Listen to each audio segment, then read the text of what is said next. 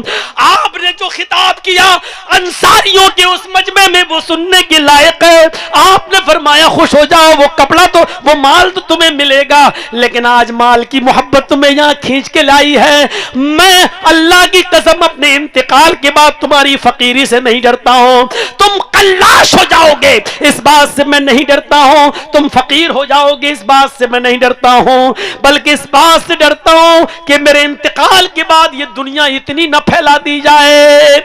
ان تبسط الدنیا کما بسطت علی من کان قبلکم, جتنی دنیا تم سے پہلے کے لوگوں پر پھیلا دی گئی تھی, یہ دنیا اتنی کشادہ نہ کر دی جائے, اتنی نہ پھیلا دی جائے جتنی تم سے پہلے کے لوگوں پر پھیلا دی گئی تھی. فتنافسوها کما تنافسوها, پس اس دنیا کی ہوڑ میں, اس کی چاہت میں تم ریس نہ لگانے لگو, اس کو حاصل کرنے کے لیے تم دوڑ نہ لگانے لگو جیسا کہ تم سے پہلے کے لوگوں نے ریس لگائی اور دوڑ لگائی. فتہلککم کما اہلکتہم, پس یہ دنیا کی